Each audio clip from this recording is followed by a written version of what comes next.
Maka yang dikatakan oleh sahabat wanita yang agung ini mengatakan semacam ini. Nanti nak, kalau kamu ingin mengingatkan suamimu,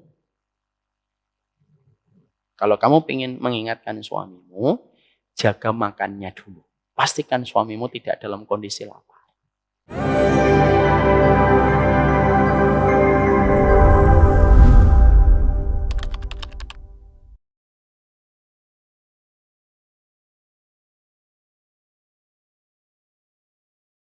Kita harus menjadi orang tua yang gelisah. Gelisah itu tidak selalu negatif. Gelisah itu banyak makna yang positif. Karena gelisah, kita bangun. Karena gelisah, kita berdoa. Karena gelisah, kita belajar. Karena gelisah, kita banyak untuk berusaha. Supaya kegelisahan kita bisa memberikan kebaikan untuk anak-anak kita. Semoga anak-anak kita beruntung ketika memiliki ibu madrasah yang memiliki kegelisahan. Dia tidak berada pada zona nyaman. Ibunya gelisah sehingga ekstra penjagaan ibu itu kepada putra dan putrinya. Dan betapa beruntungnya anak-anak yang mendapatkan ibu yang selalu gelisah.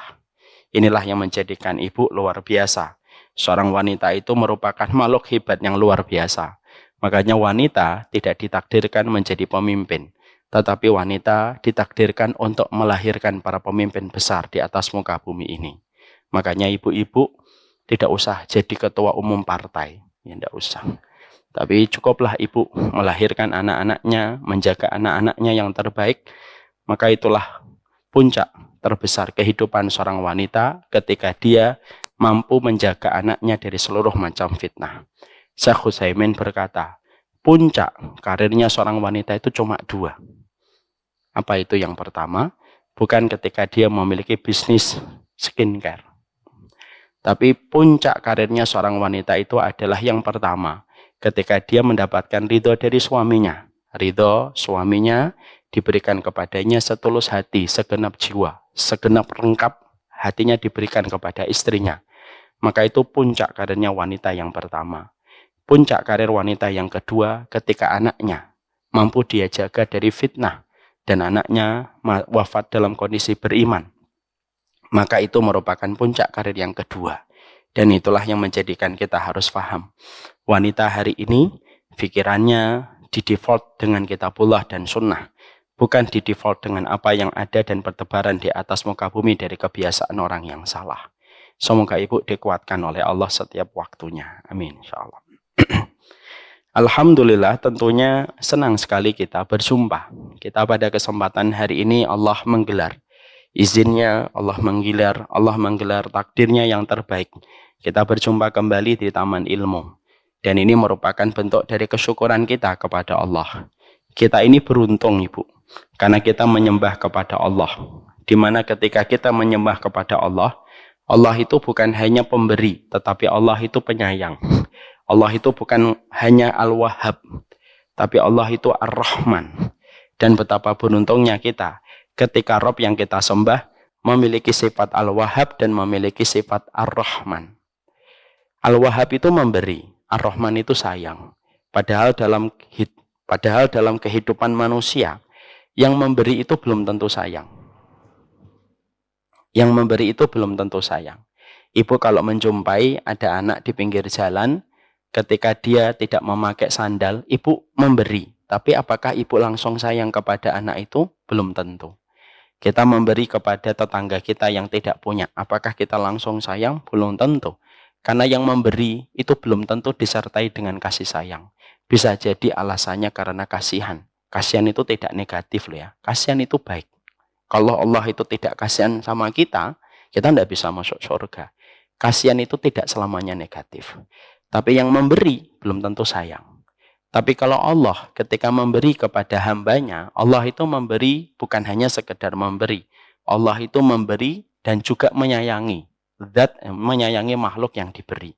Makanya ketika kita hidup, karena Allah itu menyayangi kita di dalam pemberian yang Ia berikan kepada kita. Perhatikan, kita ini tidak perlu meminta semua kebutuhan kita. Itu pun semuanya sudah di-cover kebutuhannya oleh Allah tanpa kita berdoa. Coba ibu, kalau zat yang kita sembah hanya memiliki sifat memberi, tapi tidak memiliki sifat Ar-Rahman. Setiap hari kita sibuk untuk meminta apa saja yang harus kita miliki, untuk menunjang kebutuhan kita setiap hari. Ya Allah, oksigennya 3000 cc. Airnya 40 liter. Butir nasinya 2000 butir nasi. Jantung saya harus berdetak sekian kali dalam satu hari. Lambungnya harus begini, livernya harus begini ya Allah. Nanti tidak boleh bakteri masuk ke sini ya Allah. Virusnya harus dijaga. Tidak boleh kejatuhan benda, tidak boleh kejatuhan kelapa. Coba kalau kita memiliki Allah di mana Dia tidak menyayangi kita, kalau ketika kita harus mendapatkan sesuatu, kita kerepotan setiap waktunya untuk meminta kepada Allah setiap malam. Mungkin setiap malam kita akan berdoa sampai subuh, belum sempat tidur. Karena semua kebutuhan kita harus dilafatkan secara langsung. Tapi lihat diri kita. Kita kalau malam tinggal tidur. Kita tidak pernah berdoa, ya Allah besok mataharinya jangan terlalu panas ya. Kalau terlalu panas gosong kulit saya. Airnya jangan terlalu begini. Bakterinya nanti diatur ya Allah ya. Bakteri yang masuk harus lebih kecil daripada imunitas tubuh saya. Coba. Kita tidak akan pernah sempat untuk istirahat. Nah inilah yang menjadikan kita paham. Bahwasanya merenungi setiap nikmat itu bisa menjadikan kita tertunduk. Bahwasanya betapa sempurnanya nikmat Allah berikan pada kehidupan kita. Syukur itu gampang. Kalau parameternya kembali kepada nikmat yang Allah berikan kepada kita. Syukur itu susah kalau parameternya harus dihitung dari nikmat yang didapatkan sama orang lain. Kalau kita bersyukur, menghitungnya dengan parameter benda yang dimiliki tetangga kita dan belum kita miliki, mungkin sampai kita mati tidak akan kita bersyukur. Tapi kalau kita bersyukur, parameternya adalah dengan melihat betapa sempurnanya Allah memenuhi sebuah kebutuhan kita, tanpa kita berdoa, tanpa kita susah payah memohon kepada Allah, tapi Allah sudah hadirkan kebutuhan kita. Disitulah kita paham betapa bersyukur itu menjadi sebuah mata kehidupan yang tidak terpisahkan dari orang yang beriman. Makanya kurikulum orang yang beriman itu cuma dua. Sabarmu tanpa tepi, syukurmu tanpa tepi. Kalau sabar, ya sudah tanpa tepi. Karena sesungguhnya sabar kita berikan kepada Allah. Kalau syukur, syukurnya tanpa tapi. Syukur itu tidak perlu syarat. Nanti kalau saya sudah punya cucu Ustadz, saya akan menjadi hamba yang bersyukur. Nanti kalau sudah bisa umrah Ustadz, sekalian keliling Eropa, saya nanti baru bersyukur. Nanti saya kalau sudah punya anak Ustadz, baru bisa bersyukur. Syukur itu tidak pakai syarat. Kalau pakai syarat, maka itu bukan syukur, tetapi angka kalkulasi materialisme dan kapitalisme. Semoga kita menjadi hamba yang bersyukur kepada Allah dalam setiap kehidupan kita. Dan kata Ibnu Qudamah, siapapun yang bersyukur kepada Allah, Allah memberikan kepadanya 3. Allah memberikan ketenangan, Allah memberikan kelapangan, dan pastinya Allah memberikan kecukupan. Yang kaya belum tentu tenang. Yang pintar belum tentu lapang. Yang kaya belum tentu cukup. Maka sesungguhnya disitulah kita paham. Kesyukuran itu mendatangkan kelapangan, kesyukuran itu mendatangkan kecukupan, kesyukuran itu mendatangkan kepada kita ketenangan. Dan inilah yang menjadi harapan kita. Bukan bahagia yang menjadikan kita bersyukur, tapi bersyukurlah. Pasti kita akan dibahagiakan oleh Allah di dalam kehidupan kita. Kita pada kesempatan hari ini akan menyempurnakan kajian kita, yaitu mengetuk pintu hati suami kita. Part yang kedua. Part yang pertama, saya tidak tahu kapan, tapi yang jelas part yang pertama, saya menyampaikan ketika anak saya masih 7. Ya. Sekarang anak saya sudah 8. Jadi ternyata terbentang jarak yang luar biasa. Jadi insya Allah saya akan menyampaikan part yang ketiga, anak saya sudah 10 mungkin. Saya masih ingat anak saya masih 7 saat itu. Betul, Om Agnes. Sekarang kita tinggalkan anak saya 8. Kita akan membahas. Pada part yang pertama kita membahas tentang bagaimana muqaddimah di dalam kita mengingatkan suami kita. Saya mencoba untuk mengingatkan kembali. Kenapa materi tentang mengetuk pintu hati suami kita ini menjadi materi yang cukup penting bagi kehidupan istri. Ini tidak membawa sponsor apapun. Ini tidak membawa pesan siapapun. Apakah ada pengurus Ustadz yang nitip bagaimana materi ini disampaikan? Tidak ada satu sponsor apapun. Tapi materi ini kita sampaikan supaya kita memahami betul bahwasanya salah satu di antara problematika di dalam rumah tangga, yaitu ketika para ulama menerangkan, menjelaskan, yaitu adalah banyaknya kisruh rumah tangga dimulai salah satunya ketika banyak wanita yang mereka merupakan makhluk istimewa yang Allah ciptakan, tapi ternyata mereka tidak tahu apa yang harus mereka lakukan ketika ingin menyampaikan sesuatu kepada sang suami. Padahal kebaikan suami sangat mempengaruhi kebaikan seorang istri. Lurusnya seorang imam sangat mempengaruhi seorang makmum.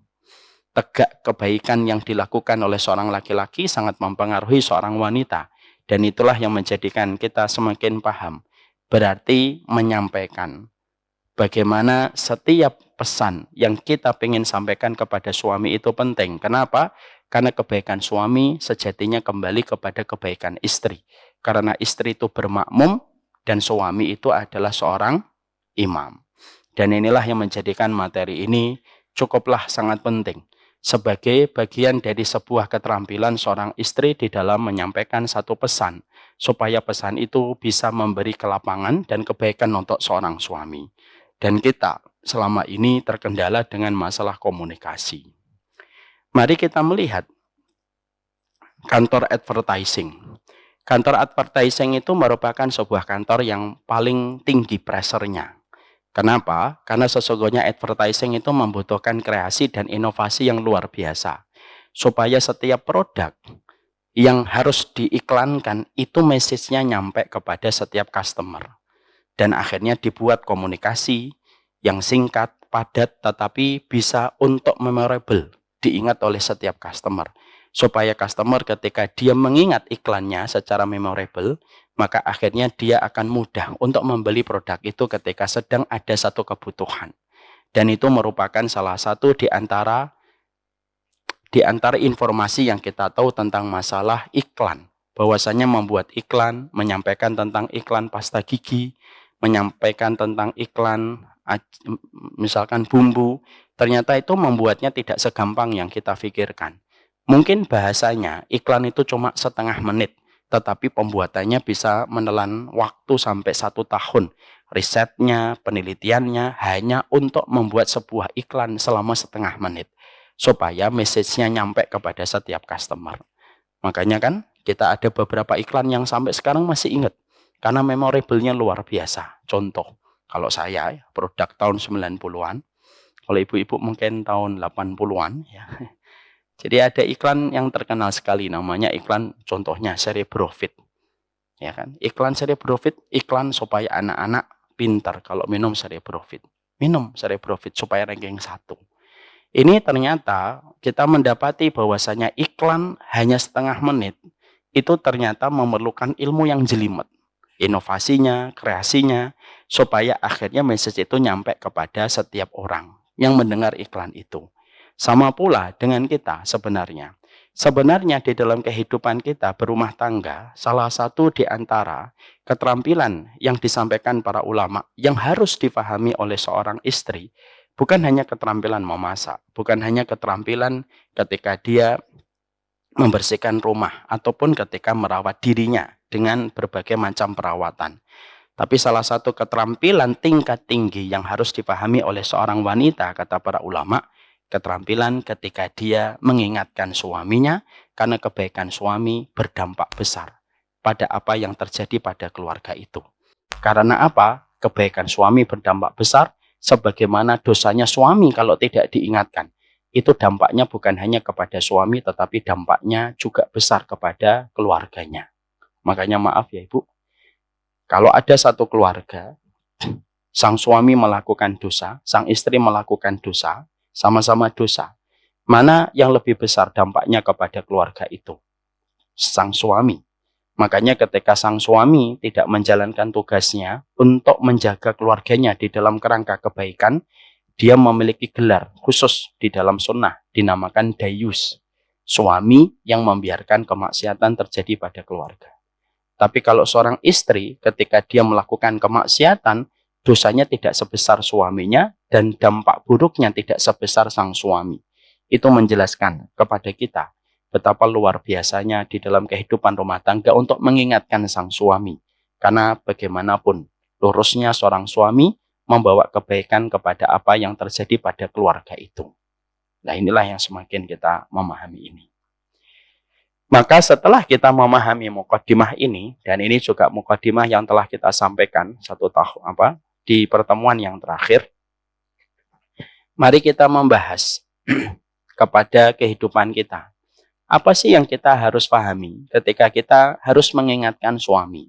Setelah kita mempelajari ilmu, setelah kita mempelajari nasihat di dalam kehidupan kita pengen sekali untuk mengingatkan suami kita pada poin-poin yang ingin kita sharing untuk mereka.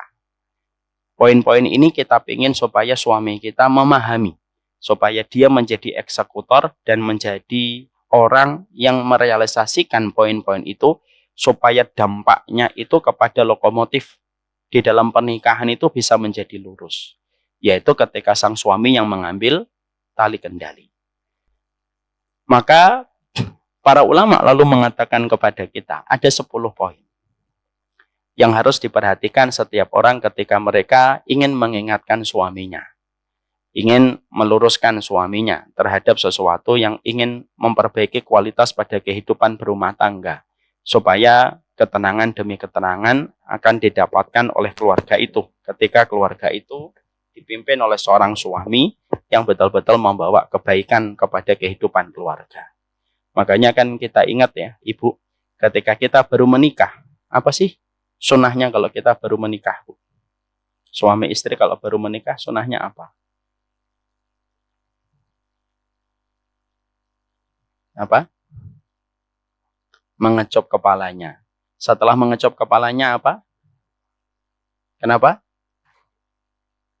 Mengecup kepalanya. Bukan kepala sebenarnya. Keningnya. Kalau kepalanya kan di sini.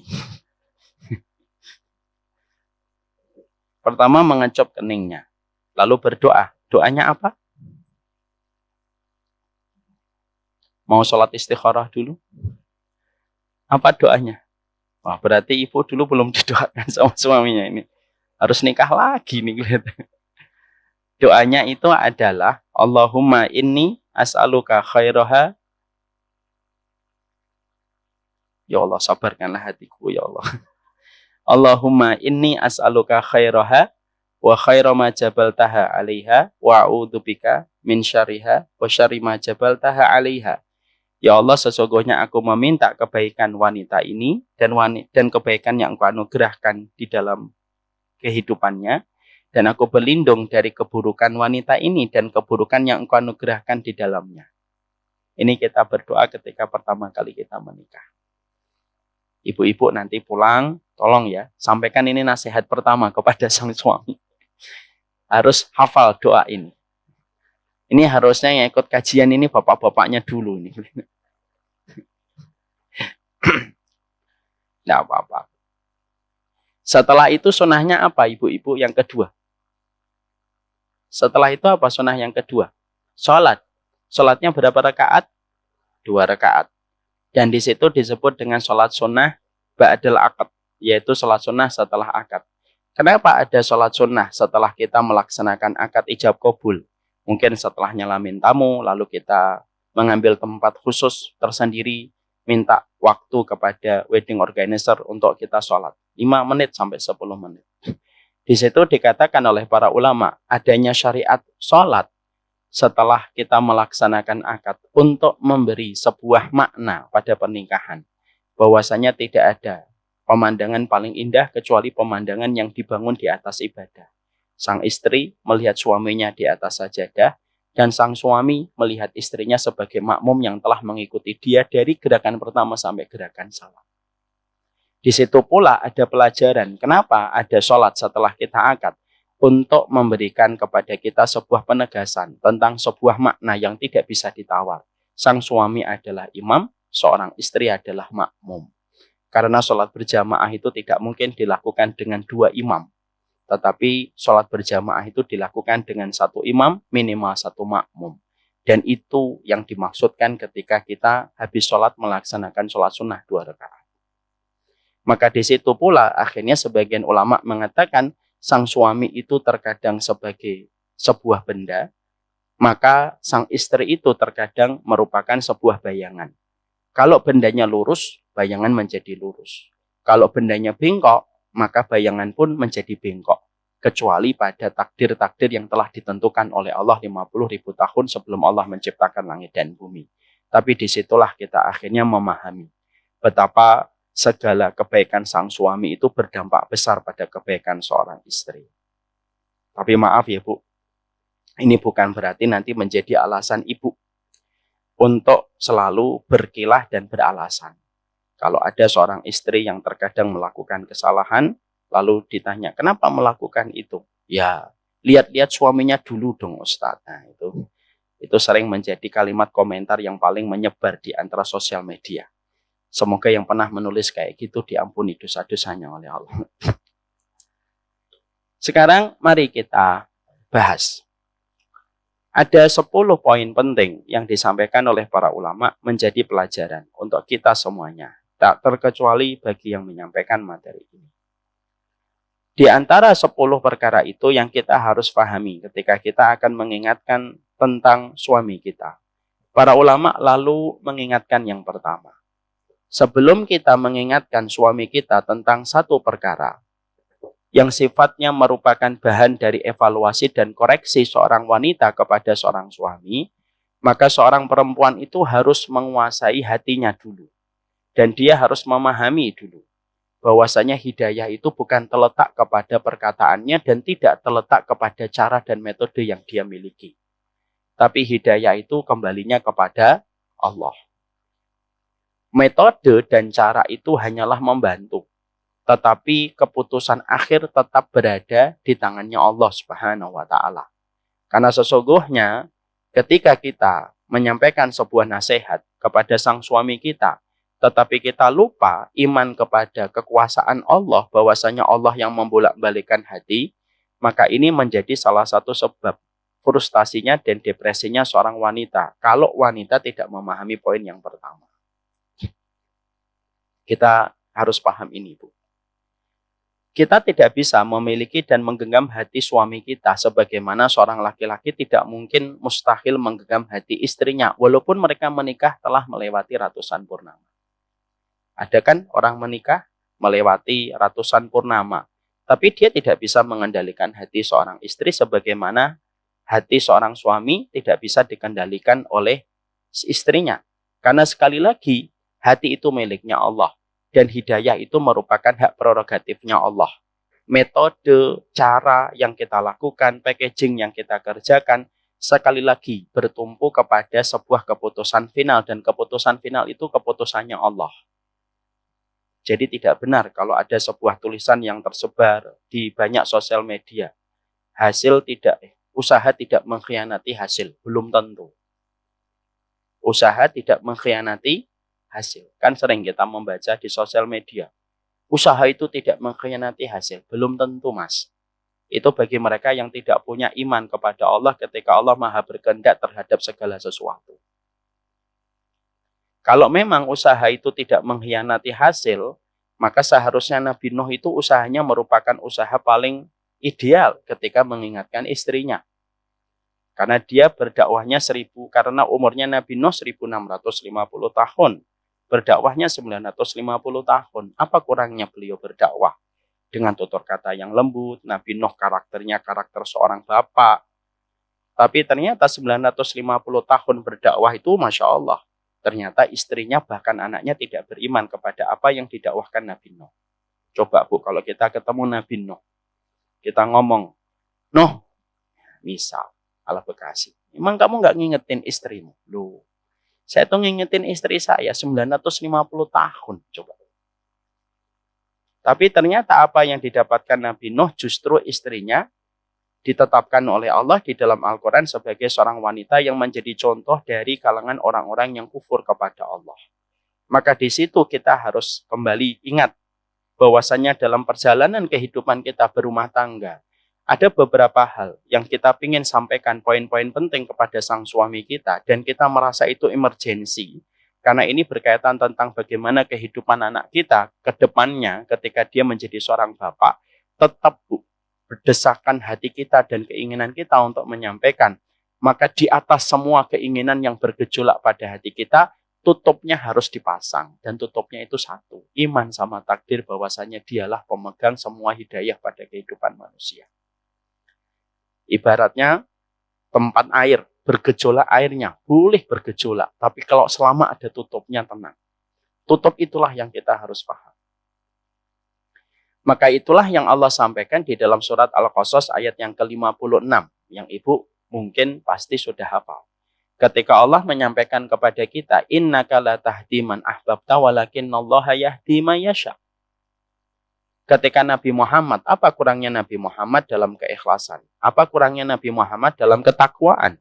Tapi setiap tutur kata dan kalimat yang dimiliki oleh Nabi Muhammad ketika mengingatkan pamannya Abu Thalib, tapi ternyata tidak berujung manis. Pamannya Abu Thalib tidak juga beriman kepada apa yang didakwahkan Nabi Muhammad. Padahal yang menyampaikan adalah orang yang paling ikhlas di atas muka bumi ini.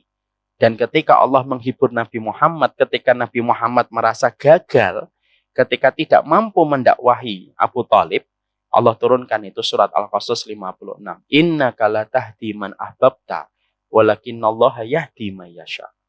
Kamu Muhammad itu tidak bisa, kamu itu ngasih hidayah kepada siapapun yang engkau cintai. Allah yang memberikan hidayah kepada hamba yang Allah kehendaki. Dan itu menjadikan kita paham di situ. Sekali lagi, suami dan istri kita itu pemilik hatinya adalah Allah. Makanya kalau sudah berkaitan tentang hati pasangan kita harus ingat kepada sebuah riwayat dalam riwayat An-Nasai dan riwayat dari Imam Tirmidzi. Hadisnya hasan. Ketika Rasulullah Shallallahu Alaihi Wasallam, beliau pernah berdoa kepada Allah dengan redaksi yang semacam ini. Allahumma la talumuni fima tamliku wala amliku. Ya Allah, jangan engkau celah saya atas apa yang engkau kendalikan dan atas apa yang tidak aku kendalikan. Ibu tahu itu doanya Nabi Muhammad tentang apa? Itu doanya Muhammad tentang rasa cinta yang ada pada hati beliau. Bahwasanya beliau tidak mampu mengendalikan rasa cinta karena cinta itu dibolak-balikkan oleh Allah dan dikendalikan oleh Allah. Sampai Nabi Muhammad itu berdoa, ya Allah, engkaulah pemilik rasa cinta yang bergejolak pada hatiku, engkau yang kuasai, engkau yang kendalikan, dan aku tidak mampu mengendalikan. Makanya Nabi Muhammad cintanya kepada Ibunda Aisyah lebih besar daripada cintanya beliau kepada istri-istri yang lain. Dan itu tidak mampu dikendalikan oleh Rasulullah sendiri.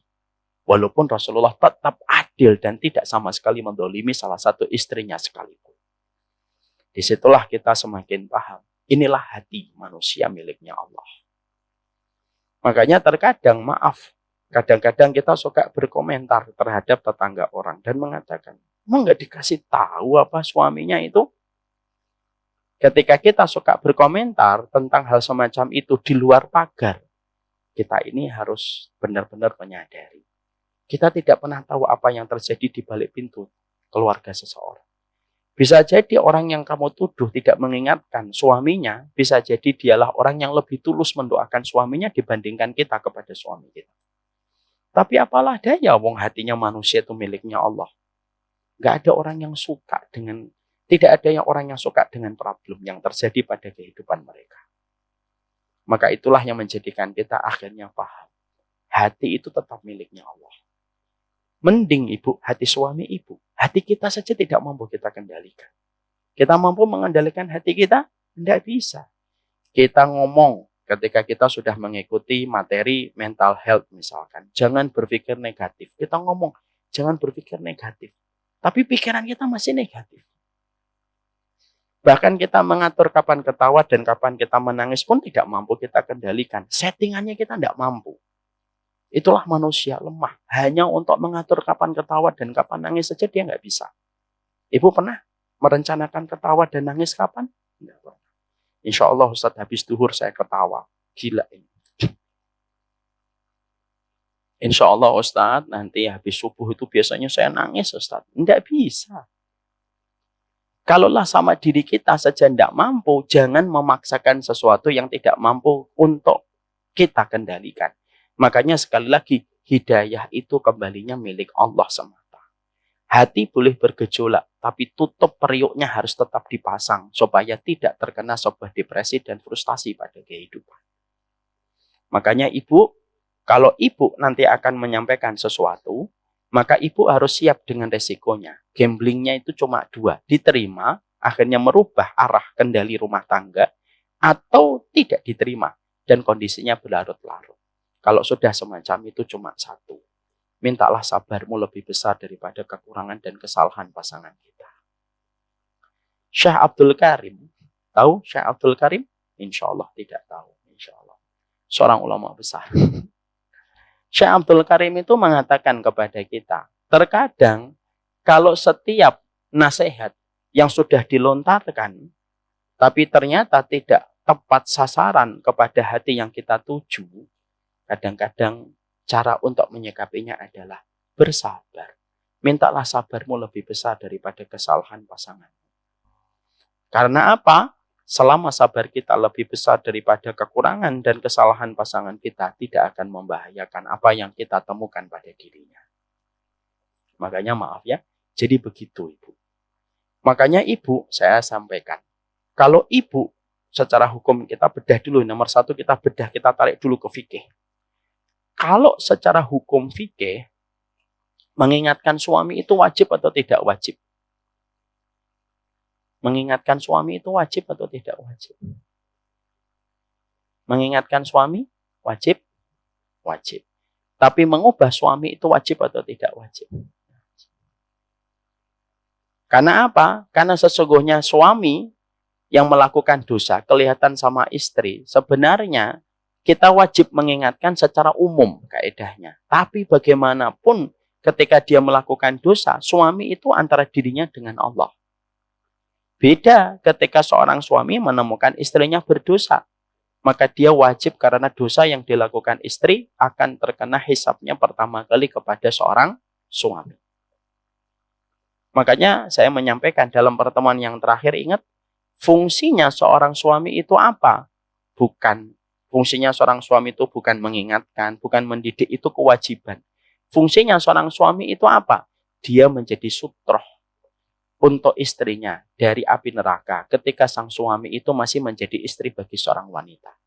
Jadi selama ibu masih ada suaminya, maaf, ekstrimnya suami ibu melakukan tindakan yang tidak melegakan hatinya ibu, ekstrimnya, ibu tetap beruntung. Kenapa? Selama dia masih menjadi suami kita, kalau kita diberikan kesabaran, ibu dengan neraka ada perisainya. Ibu dengan neraka ada penghalangnya. Dan penghalangnya dan perisainya itu adalah suami kita. Ilustrasinya adalah suami kita, punggungnya menghadap kepada kita sebagai istrinya, dadanya menghadap kepada kita sebagai istrinya, punggungnya menghadap ke neraka untuk menjadi lapisan menjaga kita dari api neraka. Itu fungsinya seorang suami. Kalaupun ekstrim di rumah tidak ngapa-ngapain. Misalkan ada seseorang, suaminya di rumah tiduran, scrolling, bangun, minta teh, tidur lagi, scrolling lagi. Lalu membuat status, ya Allah, ujian ini berat sekali ya Allah. Gitu. Terus kemudian scrolling lagi, terus aja nge-like kemana-mana sampai malam. Misal ekstrimnya kayak gitu. Lalu ibu mendapatkan suaminya kayak gitu. Kalau kita bicara fikih, saya bicara fikih ya Bu. Saya tidak bicara kemakrufan. Kalau kemakrufan jelas nggak makruf. Tapi kalau kita bicara tentang fikihnya, kalaupun ada suami yang semacam itu secara ekstrim, itu pun fungsinya dia tidak hilang. Dia yang akan mempertanggungjawabkan ibu di hadapan Allah, walaupun dia pun berantakan kedudukannya dia di hadapan Allah. Dan lebih berantakan lagi ketika dia harus bertanggung jawab lagi tentang istrinya. Maka itulah yang menjadikan kita sekali lagi harus paham. Hati boleh bergejolak. Perasaan yang ingin disampaikan begitu banyak. Karena memang perempuan itu kalau ingin menyampaikan, yang disampaikan banyak sekali. Ya, karena kata-kata yang dimiliki wanita tidak perlu diragukan. Maka sesungguhnya ketika hati kita bergejolak, harus ditutup. Supaya gejolak itu tidak menjadikan kita meluber dengan kerusakan. Apa tutupnya? Hidayah itu miliknya Allah. Selesai di situ. Selesai di situ, Bu. Terus gimana kesalahannya, Ustaz? Kesalahannya disisir jadi dua. Kalau kesalahannya berkaitan tentang dosa-dosa besar, innalillahi wa inna ilaihi raji'un, Masya Allah. Wah, ini tanda, Bu. Mari kita akhiri, Bu, kajian kita. Ya, kelihatannya saking khusyuknya mendengar itu.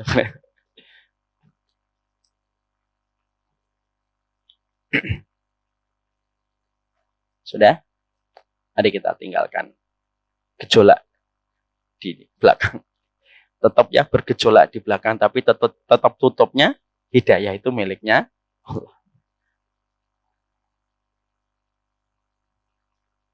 Saya tadi lupa mau ngomong apa, jadi Masya Allah. Apa? Oh ya, kalau ada seorang suami melakukan dosa, ini kembali ke fikih ya, Bu ya. Semua itu harus dikembalikan sama ilmunya. Kalau ada seorang suami melakukan dosa, Ibu, maka disisir jadi dua. Kalau dosa itu dosa-dosa besar, lalu sang suami dalam posisi tidak mau untuk berhenti dari dosa-dosa besar, maka, kata para ulama, ibu lebih baik berpisah. Karena apa? Menjaga kehormatan seorang ibu yang menjaga keimanannya, itu lebih baik daripada dia harus berkorban dan bersanding dengan orang yang tidak menjaga kehormatan dirinya di hadapan Allah. Zina, jelas zina. Bukan hanya tuduhan, tapi betul-betul zina. Dia mengakui zina. Minum khamr tidak pernah berhenti, pakai narkoba tidak pernah berhenti. Ini termasuk definisi orang-orang yang telah jatuh di dalam urusan dia menjadi seorang suami, dan wanita apabila mendapati sang suami yang melakukan dosa-dosa besar dan tidak ada komitmen untuk berhenti, sang istri boleh untuk berhenti dan tidak melanjutkan pernikahan, dan dia tidak dosa. Dia tidak dosa. Kalau dosa-dosanya besar, pergi ke dukun, pergi ke paranormal, sukanya membunuh, sukanya mukuli orang karena kerjanya debt collector. Semua itu termasuk pada kategori seorang suami yang melakukan dosa besar. Kalau sudah terkategori dosa besar, lalu ternyata tidak punya komitmen untuk bertobat dari dosa-dosa besar itu, maka ibu diberikan hak melanjutkan perjalanan, tetapi itu tidak pilihan yang ideal, atau berhenti dan berdoa kepada Allah supaya diganti yang jauh lebih baik daripada yang pertama. Itu yang paling afdol. Yang kedua, kalau dosa itu tidak berkaitan tentang dosa-dosa besar. Kalau dosa itu tidak berkaitan dosa-dosa besar, tapi perkara-perkara yang belum sempurna. Contoh, suami kita belum semangat mengikuti kajian, belum semangat di dalam mengajak anak kita menuju masjid, belum semangat memberitahu kepada kita bagaimana kita diberikan pendidikan oleh suami kita, bagaimana suami kita mungkin melakukan hal-hal yang tidak membuat nyaman kondisi rumah tangga ketika omongannya ketus. Kalau pada kondisi-kondisi yang sifatnya bukan pada dosa-dosa besar, kata fuqaha, kata para ahli fikih, maka sabarmu lebih baik. Karena apa? Karena bisa jadi hari ini dia belum berubah, tapi seiring waktu purnama yang datang dia bisa berubah. Dan kita tidak pernah tahu kapan seseorang itu bisa berubah dan arahnya menuju kepada yang lebih baik. Jadi inilah yang menjadikan kita semakin memahami tentang ini. Disisir menjadi dua. Dan itulah yang menjadikan kita memahami yang pertama, sekali lagi, bahwasanya ketika kita mengetuk hati suami kita, pastikan bahwasanya tetap hidayah itu miliknya Allah semata. Itu yang pertama. Yang kedua, para ulama lalu menerangkan kepada kita. Yang kedua, di dalam kita mengucapkan sebuah kalimat demi kalimat yang kita ingin sampaikan kepada sang suami ketika dia menjadi kepala madrasah untuk rumah tangga kita, maka sesungguhnya yang kedua yang harus diperhatikan adalah kekuatan doa. Karena sesungguhnya kebaikan yang kita sampaikan kepada sang suami tanpa kita mengiringi dengan sebuah kekuatan untuk kita mendoakan setiap waktunya dan setiap saatnya, ibaratnya adalah menanam satu benih di tempat yang tidak kita sirami. Mungkin bisa tumbuh, tapi kemungkinan tidak tumbuh pun lebih besar karena tidak kita sirami. Maka doa itu merupakan salah satu di antara penguat yang kedua. Makanya kita mendapati perkataan yang indah. Bentuk tawakal kita di dalam kita berumah tangga itu simpel. Ketika doa kita lebih banyak daripada amarah dan emosi kita. Jadi kalau ibu tanya, konsep tawakal mencari rezeki, bentuknya menerima berapapun rezeki yang Allah takdirkan. Konsep tawakal kita di dalam berumah tangga itu, apa konsep tawakal kita di dalam berumah tangga? Ketika doa yang kita panjatkan kepada suami kita itu lebih banyak dan lebih sering daripada frekuensi emosi dan amarah kita. Berarti kita sudah tawakal itu dalam bentuk doa.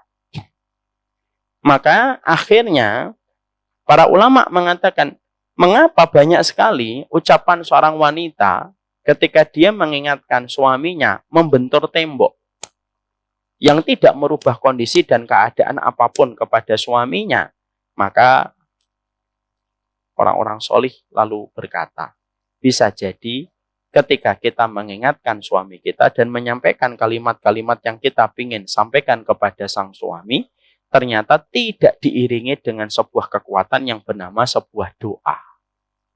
Dan akhirnya, ketika sebuah kalimat yang disampaikan tanpa doa, maka dia melesat tanpa target yang jelas ketika dilemparkan itu sebuah keinginan kepada sang suami. Makanya akhirnya mendoakan itu menjadi sebuah kewajiban. Makanya siapa orang yang paling layak untuk kita doakan setelah orang tua kita? Ya suami kita dan istri kita. Bahkan kalau ada di antara ibu-ibu yang nanti mungkin tanya, saya punya anak 5 Ustadz, saya punya suami.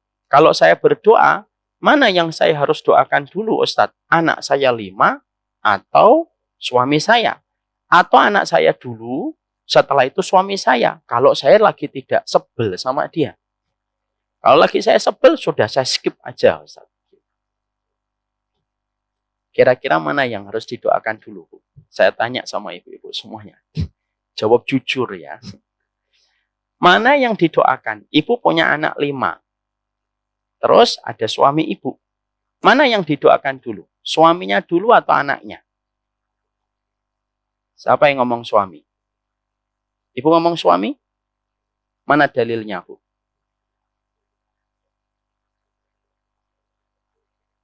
Suami dulu atau anak? Mana dalilnya, Bu?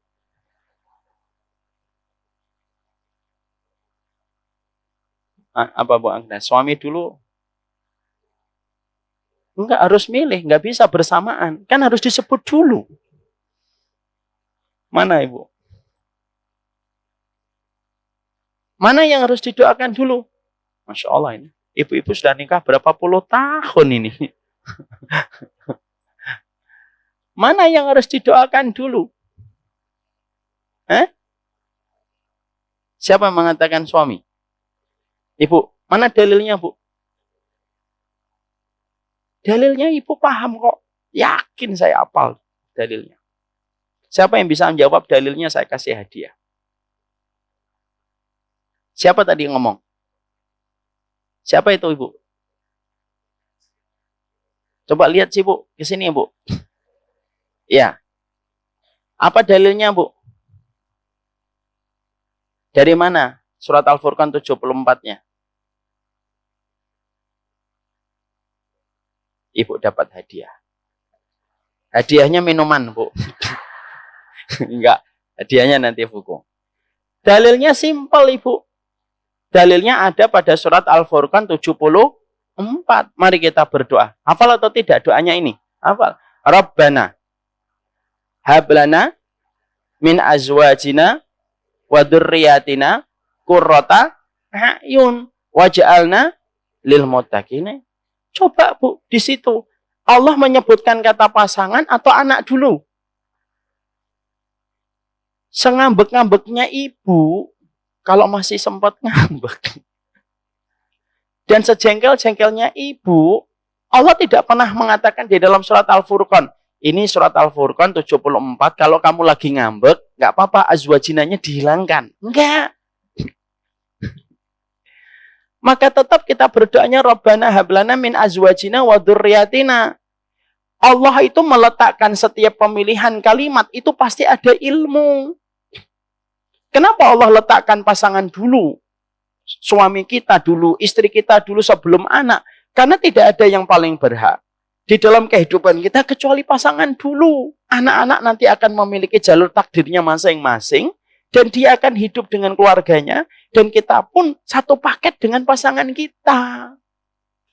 Makanya saya ketika pernah nyampaikan materi ini di selatan Jakarta sana, ada ibu-ibu yang ngomong, kalau saya nggak mau, Ustaz, saya mendoakan anak-anak saya dulu. Setelah itu, ya baru suami saya. Loh, dalilnya jelas. Kenapa kita harus mendoakan pasangan kita? Kalau kita mendoakan pasangan kita, Ibu, dan akhirnya itu membuka pintu langit dan diterima sama Allah, kerukunan ibu, keharmonisan ibu, kebahagiaan ibu bersama sang suami, dan sebaliknya, itu yang membawa kebahagiaan pula kepada sang anak. Makanya tidak ada sesuatu yang paling menyenangkan seorang anak ketika melihat orang tua itu apa? Simple, melihat orang tuanya rukun. Dan tidak ada sesuatu yang paling diingat oleh seorang anak dari orang tuanya itu apa? Pertengkaran orang tuanya, Bu. Itu tidak akan pernah dihapus selama-lamanya. Maaf ya, Bu, saya cerita. Misalnya, orang tua saya dengan izin Allah, Masya Allah, mereka menikah hampir 55 tahun lebih dalam kondisi baik. Tidak jarang bertengkar. Tapi pernah bapak dan ibu itu bertengkar sekali-sekalinya seumur hidup saya.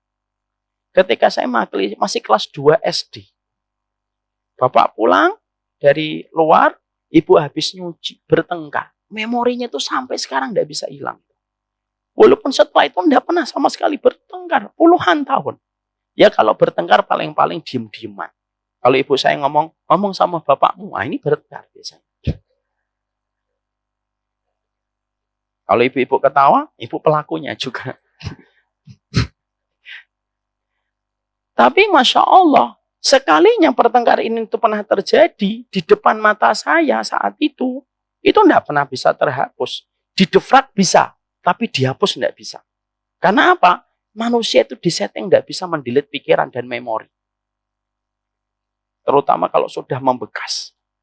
Makanya maaf ya, kalau akhirnya para psikolog itu hati-hati ngomong kepada kita, hati-hati Bu sama tontonan anak. Pornografi itu tidak bisa dihapus.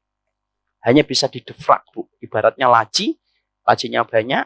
Kalau anak terkena konten pornografi, ditaruh itu memorinya tentang pornografi yang paling bawah. Tapi kadang-kadang bisa naik ke atas di momen tertentu. Kembali ke tadi, maka sesungguhnya di situ kita mendapati mendoakan pasangan dulu itu lebih diutamakan. Makanya kadang-kadang kenapa nasihat-nasihat kita terkadang membentur tembok yang begitu keras dan tidak menimbulkan respon dan reaksi yang baik yang datang dari pasangan kita. Mungkin kita jujur deh, ngaku bahwasanya kita belum khusyuk mendoakan namanya dan menyebutkan namanya di hadapan pemiliknya, yaitu adalah Allah. Tahajud kita kurang menyertakan namanya. Sujud-sujud kita yang panjang begitu pelit menyebutkan namanya. Dan ketika kita diperintahkan untuk menyebutkan namanya, bahkan menyebutkan namanya sebelum menyebutkan nama anak kita, kita pun lebih ikhlas menyebutkan anak kita daripada menyebutkan nama suami kita ketika kita sedang terkena gelombang kecewa. Ya, makanya ada kata-kata bagus dari seorang ulama. Kalaulah seorang wanita mencintai suaminya sebagaimana dia mencintai anaknya, maka pasti semua wanita di atas muka bumi ini masuk surga. Cuma masalahnya cintanya wanita kepada anak itu biasanya lebih besar daripada cintanya dia kepada sang suami. Kecuali yang diberikan rahmat oleh Allah. Makanya yang kedua, mendoakan. Dan mendoakan itu merupakan apa? Senjata, Ibu. Ibu tahu senjata? Kita lihat, ya, kita lihat tukang es kelapa, Kang Junet namanya yang suka muter. Kang Junet itu selalu membawa kelapa kemana-mana. Apa yang kita bayangkan kalau kita beli kelapa, lalu Kang Junet tidak membawa golok? Mas, es kelapa. Bentar ya, Ustaz, 2 jam ya? Loh kok 2 jam? Saya nggak bawa golok. 2 jam pun belum tentu selesai. Tapi ketika Kang Junet itu membawa golok, nggak sampai 5 menit. Es kelapanya mau dikasih jeruk, Ustaz? Boleh, nggak apa-apa. Maka akhirnya kita mendapatkan es kelapa seger dalam waktu tidak sampai 10 menit. Kenapa? Dibantu dengan golok senjatanya Kang Junet. Doa itu sama, Bu. Karena kita hari ini dituntut di sosial media semuanya harus diposting. Akhirnya apa? Kita meremehkan doa. Lalu kita lebih suka untuk menyindir pasangan kita lewat Instagram Story. Lalu merasa bahwasanya itu nanti lebih ngena kepada sang suami daripada doa. Tidak bisa, Bu. Tidak bisa. Makanya kenapa akhirnya para ulama mengatakan kalau terjadi pertengkaran, matikan handphone kamu. Karena yang rusak itu ketika sudah disampaikan di depan orang banyak. Masalah itu kalau sudah diceritakan sama orang, nggak akan selesai. Semakin banyak kepala tahu, semakin susah menentukan objektivitas atas masalah yang sudah diceritakan. Coba Ibu lihat, ada keluarga, satu pihak menceritakan masalahnya. Di atas 75% tidak akan selesai masalah keluarganya. Kenapa? Sudah terlalu banyak kepala yang mengambil inisiatif sendiri dan kesimpulan sendiri. Makanya sampai dikatakan apa? Haram. Haram dibuka. Dan siapa yang menahan untuk tidak membuka itu yang biasanya akan diberikan oleh Allah keberkahan pertolongan. Makanya kembali ke tadi, doa. Doa itu senjata. Dan kalau Ibu tahu bahwasanya itu senjata, senjata itu butuh 3 komponen. 1, kekuatan orang yang memegang senjata. Ya atau tidak, Bu? Karena kalau tidak kuat, ya tidak akan bisa memegang senjata dan tidak bisa menggunakan. Contoh, Basam, anak saya, megang golok, tidak bisa. Kekuatan orang yang megang senjata harus kuat. Yang kedua, tajamnya senjata. Yang ketiga, antara senjata dengan benda objeknya tidak ada penghalang. Akhirnya cepat selesai. Sama, doa itu memerlukan 3 komponen. Kita harus yakin jawaban atas masalah yang kita hadapi itu bukan di sosial media. Bukan pula yang kita ceritakan sama orang. Makanya sampai Imam Ibnu Katsir itu berkata, kalau kamu ingin tahu keburukan suami dan keburukan istri, simple. Kalau ada masalah, dia cerita sama orang lain lebih dulu daripada cerita kepada Allah. Bi'sa zauj wa bi'sa zaujah. Itu seburuk-buruk suami, seburuk-buruk istri. Kapan? Kalau dia sudah cerita ke orang dulu sebelum cerita sama Allah. Siapa sih keluarga yang tidak lepas dari masalah? Nggak ada. Tapi Imam Ibnu Katsir mengatakan, buruknya seorang suami itu kapan? Ketika ada masalah, dia sudah cerita ke setiap orang sebelum dia cerita sama Allah. Buruknya seorang istri pun sama. Ketika ada masalah pada suaminya, di mana suaminya itu Allah kirimkan kepadanya 50.000 tahun sebelum Allah menciptakan langit dan bumi, ada slack dia cerita sama makhluk sebelum cerita kepada pengirim makhluk itu, yaitu adalah Allah. Dan Allah ngirimnya itu tidak main-main, Bu. 50.000 tahun sebelum Allah menciptakan langit dan bumi. Dan setiap masalah kalau sudah diketahui orang, ditinggal sama Allah, tidak dibantu. Mana dalilnya, Ustadz? Minal birri kitmanul masaib, kata Rasulullah dalam hadis yang sahih. Termasuk dari kebaikan kamu dalam iman itu apa? Kamu menyimpan rapat semua musibah dan masalah yang terjadi pada dirimu dan keluarga. Mau kita dijelek-jelekin, biarin. Kita punya Allah yang mengatur semuanya. Itu yang kita harus perhatikan. Makanya kekuatan doa itu penting. Saya kemarin Ibu di kajian, saya menyampaikan tentang bagaimana kita menghadapi suami yang tidak sholat. Begitu kan? Saya menyampaikan satu tema di sebuah kajian. Gimana kalau suamimu tidak sholat? Ini kan para ulama memandangnya ada 2. Kalau suamimu menolak sholat karena mengingkari kewajiban, wajib pisah. Kok Mas gak sholat? Gak wajib. Mas sholat, terserah saya dong. Kalau mau ya sama saya, ya begitu. Kalau nggak mau, cari suami lain. Cari suami lain, Bu. Bismillah. Mau mengingkari kewajiban. Tapi kalau ada seorang suami, dia tidak sholat, tapi dia tahu kewajiban, tapi belum mau untuk sholat. Ibu diberikan 2 pilihan. Nunggu kalau sabar. Pisah kalau ibu melihat bahwasanya ini tidak bisa berlarut-larut ketika tidak ada satu titik jelas. Mas sholat, Mas? Ya. Sholat? Enggak. Sholat itu wajib. Tapi hatiku belum dapat hidayah. Salam ya sama Allah kalau sholat. Kalau semacam ini, ibu dikasih oleh Allah pilihan. Saya ketika menyampaikan materi ini di sosial media, di Instagram, itu ada orang yang nge-DM, masuk ke admin, ngelaporin ke saya. Dia panjang lebar di situ. Saya berkata, kalau suamimu belum sholat, berdoalah dulu sebelum mengambil keputusan. Khusyuk berdoa. Itu di situ ada yang nge-DM, Bu. Ini kisahnya. DM-nya masih ada, dikirimkan ke grup oleh admin IG saya kepada kami.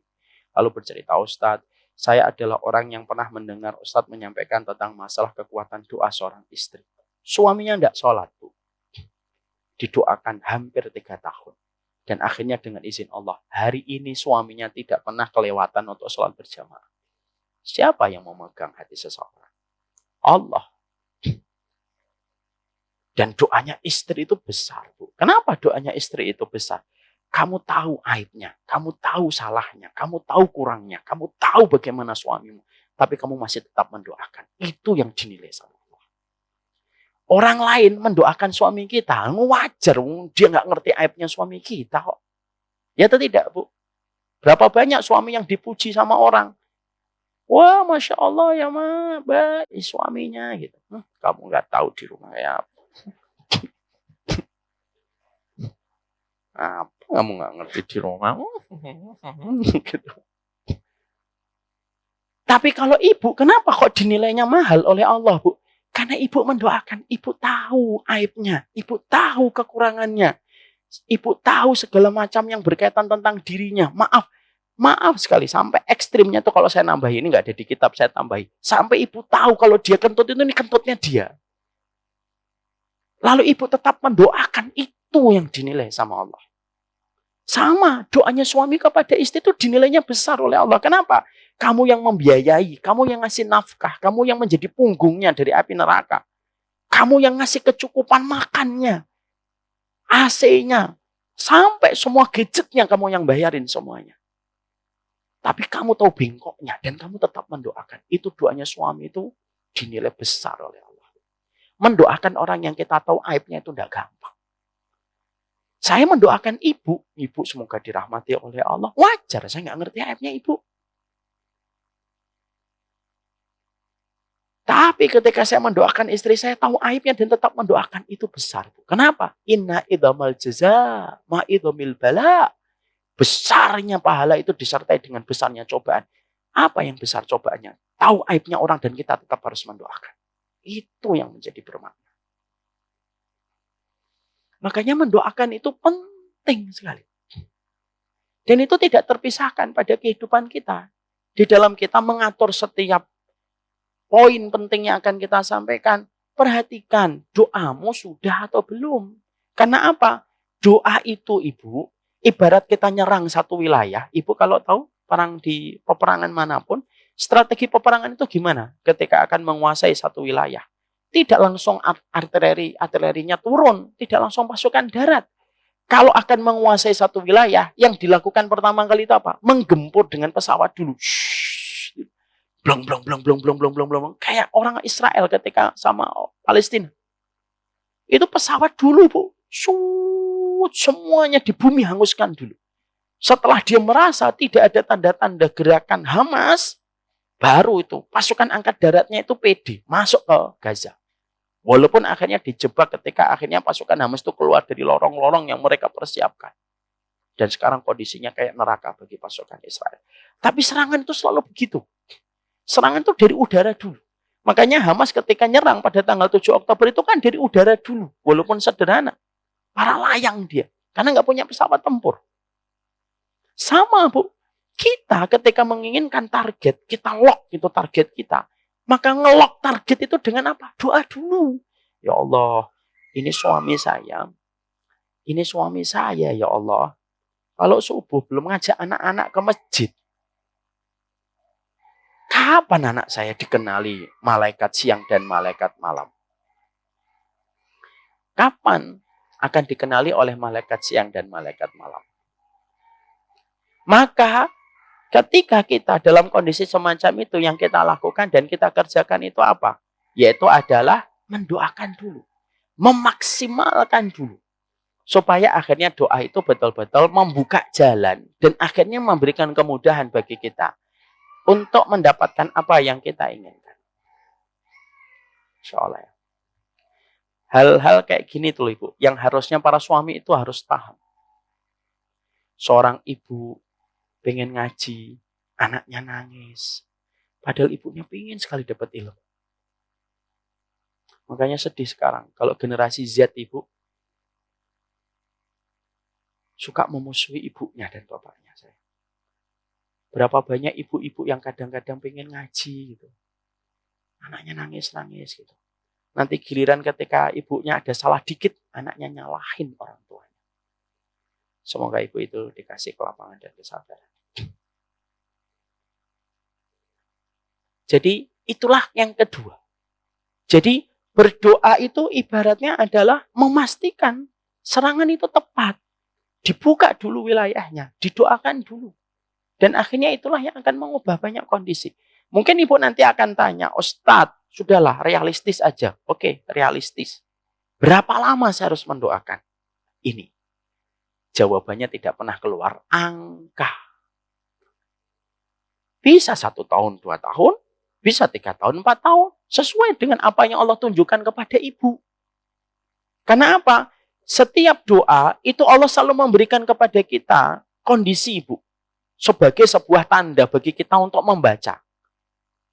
Jadi map readingnya itu harus kita baca.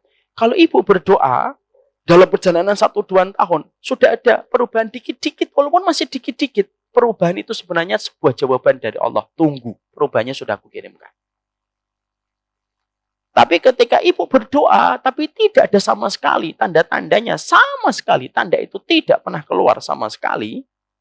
Kalau tandanya tidak pernah keluar sama sekali, istikharah. Minta kepada Allah. Apakah berpisah itu jawaban yang terbaik? Ustadz, kalau saya sholat istikharah, lalu saya tahu jawaban itu betul-betul datang dari Allah, itu bagaimana? Ada 3 kondisinya. Kalau ibu sudah sholat istikharah, lalu ibu mencari jawaban atas sholat istikharahnya itu. Kalau ibu setelah istikharah, ternyata keputusan ibu untuk berpisah dimudahkan oleh Allah. Dan semua perkara mendukung itu. Orang-orang sholih di sekitar ibu mengatakan, iya bismillah. Orang-orang yang mereka itu ma'ruf, bijak ketika melihat masalah yang ibu dapatkan ketika ibu konsultasi, bukan untuk curhat. Mengatakan, iya harus berpisah. Dan memang tidak ada penghalangnya. Sang suami juga tidak merasa keberatan ketika kita ajukan perpisahan, maka pilihan Allah itu adalah berpisah. Kalau Allah gampangkan untuk berpisah. Atau yang kedua, kalau setelah kita sholat istikharah, kondisinya tidak berubah sama sekali. Dan ternyata kondisinya memang belum berubah. Ya. Tapi ternyata orang-orang sholih di sekitar kita ternyata menghalangi. Mengatakan, coba mbak, sabar dulu. Terus ternyata banyak sekali peristiwa-peristiwa yang membuat kita akhirnya itu mulai ragu dengan keputusan kita. Ketika kita melihat, oh ternyata dia mulai melembut. Ketika ada perubahan dikit-dikit, maka ketika itu terjadi, kata para ulama, itu jawaban dari Allah, tidak. Yang ketiga, ketika kamu sholat istikharah, minta apakah ini harus pisah ataukah tidak. Maka masih suram, kita tidak ngerti nih, yang Allah mudahkan itu yang mana. Maka disitulah kita wajib untuk berkonsultasi sama orang yang alim untuk meminta petunjuk. Jawaban istikharah saya kemana, wahai syekh? Jawaban istikharah saya kemana, wahai ustaz? Dan itu menjadi sebuah poin yang terakhir kalau semua kondisi sudah tidak menemukan hasil. Itu yang kedua. Yang ketiga, apa yang harus kita lakukan? Yang ketiga, ketika kita mengetuk hati suami kita adalah bagaimana ketika kita menyampaikan keinginan kita kepada sang suami itu, kalau kita belajar dari apa yang dikatakan oleh Iyas bin Muawiyah, maka perhatikanlah kondisi dan perhatikanlah waktunya. Karena memperhatikan kondisi dan waktu itu sangat mempengaruhi hasil dari apa yang kita sampaikan.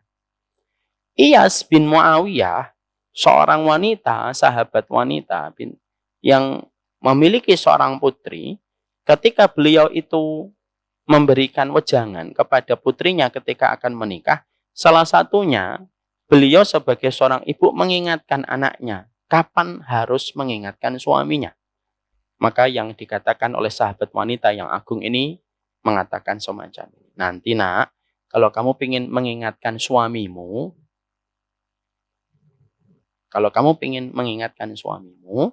jaga makannya dulu. Pastikan suamimu tidak dalam kondisi lapar. Yang kedua, yaitu adalah pastikan suamimu tidurnya cukup. Sehingga nomor 3, teknisnya ketika kita mengatakan kepada suami kita itu apa? Memperhatikan kondisi laparnya dan kondisi matanya.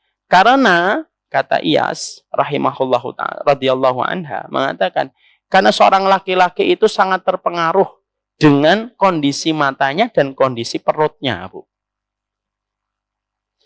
Sehingga ketika kita ingin menyampaikan sesuatu kepada suami kita, ketika dia dalam kondisi lapar, tidak nyampe.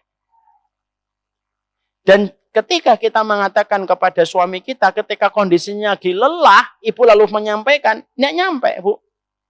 Pastikan tidurnya cukup dulu. Dan pastikan makannya itu dia sudah dalam kondisi cukup. Terlebih lagi ketika makanan-makanan yang menjadi favoritnya kita masakkan dan sudah dia makan. Baru kita mengatur apa proposal yang ingin kita sampaikan kepada sang suami. Ini termasuk salah satu teknis. Teknisnya. Makanya maaf, ibu ketika melihat ada sesuatu yang tidak benar, yang ibu jumpai, dan ibu ingin menyampaikan nasihatnya itu kepada sang suami, jangan ketika dia pulang dari kantor ketika dalam kondisi kelelahan, ditambah lagi terkena macet yang panjang. Macet 3 jam di pintu tol Bekasi Barat. Baru buka pintu, kita sudah ngomong, sini mas, qala Allahu ta'ala fil Qur'anil Karim. Bu, gak mumet suaminya, alhamdulillah itu. Maka sesungguhnya itu termasuk salah satu keterampilan untuk mengatur. Sebagaimana ketika kita memastikan makanan yang kita suguhkan adalah makanan yang dia senangi. Karena apa? Karena terkadang sesuatu yang berat, tapi terkadang disertai dengan metode yang tepat, itu nyampe. Makanya ketika ada seorang suami, ketika dia diperhatikan masalah tidurnya dan masalah makannya, lalu dia sudah tercover dalam persoalan itu, maka insya Allah, maka apa yang disampaikan oleh seorang istri mudah masuk. Apabila disertai dengan syarat-syarat yang lainnya, supaya nyampe. Maka akhirnya akan menjadi sebuah perenungan untuk seorang suami. Ketika dua perkara itu diperhatikan. Makanya maaf, kalau ada seorang istri, jarang memperhatikan tidur kualitas dari suaminya, jarang memperhatikan makanan yang dikonsumsi sama suaminya, tapi terkadang dia sudah menyebutkan berbagai macam komitmen yang harus direspon oleh seorang suami. Susah, Bu.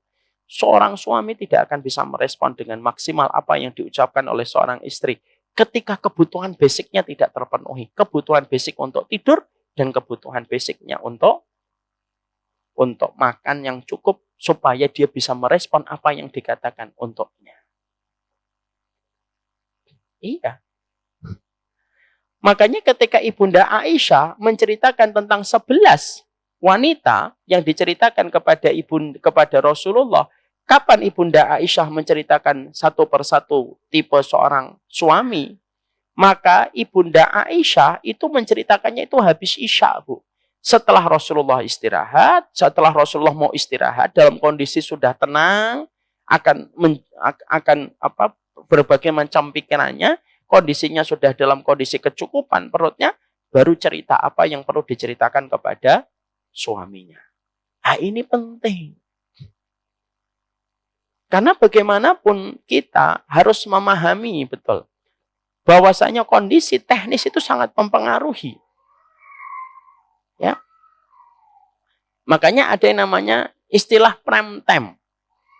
Kan ada namanya istilah prime time dalam iklan. Makanya kenapa prime time itu ketika di televisi kadang-kadang habis Isya itu jauh lebih mahal harganya, rate per iklannya. Karena pada waktu itu waktu efektif ketika manusia sudah istirahat, habis mandi, pulang dari kantor, habis makan, dia duduk ngeliat TV. Makanya rate iklannya itu menjadi lebih mahal. Kalaulah pemasangan iklan saja, slotnya terpengaruhi dengan prime time dan bukan prime time, supaya setiap pesan dalam setiap produk bisa nyampe kepada customer, dan iklan yang dipasang habis Isya itu biasanya jauh lebih mahal daripada iklan yang dipasang jam 1 siang, itu ngasih bukti kepada kita, Iyas binti Muawiyah itu betul. Ketika seorang sahabat wanita itu mengatakan kepada putrinya, jangan sekali-kali ngomong serius ya sama suamimu ketika dia belum tidur, dan jangan ngomong serius sama suamimu ketika dia belum cukup makannya. Ya. Masak dulu, Bu, kalau memang mau masak. Atau pesenlah soto Kudus gitu. Soto Betawi. Suruh makan dulu. Makanya kadang-kadang kalau ya saya, kadang-kadang kalau istri saya masak masakan kesukaan saya udah curiga nih ngomong apa habis ini. Nah, biasanya habis dimasakin tuh ada ngomongan serius. Kalau saya tuh suka, Bu, makanan selain makanan ini tuh saya suka, kesukaan saya itu dimasakin gimbap sama istri saya. Kalau dimasakin gimbap tuh saya udah mikir, ini mau ngomong apa ya habis ini. Tapi ya enggak apa-apa, kita habis makan enak, nyaman, ngobrol pun jadi enak. Makanya itu termasuk salah satu di antara hal, mungkin sifatnya teknis, tapi terkadang menjadi hal yang diremehkan. Akhirnya apa? Menjadi sebab pertengkaran. Kalau sudah menjadi sebab pertengkaran, meninggalkan memori yang tidak nyaman. Sehingga akhirnya termasuk salah satu di antara perkara yang kita harus memahami tentang perkara itu adalah ingatkan bahwasanya ketika kita harus menyampaikan itu pada kondisi waktu yang tepat ketika kita menyampaikan. Dan maaf ya Ibu, jangan mengingatkan suami terus-menerus. Terutama ketika mengingatkan suami di depan anak. Tidak boleh itu. Termasuk salah satu tidak beradabnya seorang istri, itu bukan hanya ngomong kasar sama suami. Tapi ketika dia mengingatkan suami, ketika suami ngomong apa di depan anak, lalu kita begitu gampang mengatakan, gak gitu mas. Ini gak boleh. Apa yang terjadi, Bu? Anak ibu tidak lagi memandang sang bapak itu adalah kepala keluarga. Akhirnya apa? Yang dipandang adalah ibunya kepala keluarga. Dan kalau itu sudah terjadi, fitrah kehidupan anak jadi rusak. Ibu kalau pengen nyampaikan sesuatu, tunggu anaknya pergi. Ngomong yang baik, tarik. Mas, kalau menurut saya kayak gitu, ternyata nggak cepat loh. Kenapa? Sang laki-laki sebagai kepala keluarga itu tetap harus dijaga. Maaf ya Bu, saya tuh kalau membelikan barang, saya tuh kan nggak punya online shop. Yang punya istri.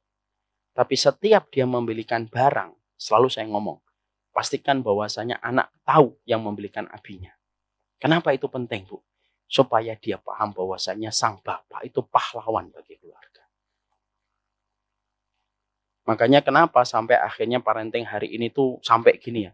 Kalau ada medali yang pernah diperoleh seorang bapak itu dituruh nempel di dinding. Bukan apa-apa, bukan untuk pamer. Supaya sang anak itu menganggap hero-nya itu ya bapaknya. Kenapa hari ini penting, Bu? Sekarang kita berada pada kondisi fatherless. Orang itu tidak lagi memiliki figur seorang bapak dalam kehidupan rumah tangga. Makanya, maaf, sampai menjaganya itu dalam kondisi semacam itu. Dan jangan mengingatkan secara terus-menerus. Kenapa? Mengingatkan terus-menerus itu akan membawa kebosanan. Makanya maaf ya, khutbah Jumat yang paling baik, yang panjang atau yang pendek? Yang pendek. Kalau panjang khutbah Jumat, kira-kira apa responnya dari para jamaah? Ngantuk. Nguapnya dikerasin. Wah. Kalau enggak batuk-batuk. Kalau enggak ngeliatin jam. Kenapa? Karena manusia itu fitrahnya enggak suka lama. Makanya Islam, sunnah itu selaras dengan fitrah. Lu sampai urusan kadar, durasi, menyampaikan kebenaran, itu pun diatur dalam Islam. Kalau seorang khotib saja diatur paling lama itu 20 menit sudah, jangan lebih daripada itu kalau bisa. Maka sesungguhnya itu pun sama. Mengingatkan tidak boleh terus-menerus, Bu. Mengingatkan suami, pagi ngingetin. Mau pergi kantor ngingetin lagi. Nanti baru aja naik mobil, WA lagi. Baru jalan, voice note dikirim lagi. Ingat mas, matanya dijaga, matanya dijaga. Nanti baru nyampe, mas, matanya mas.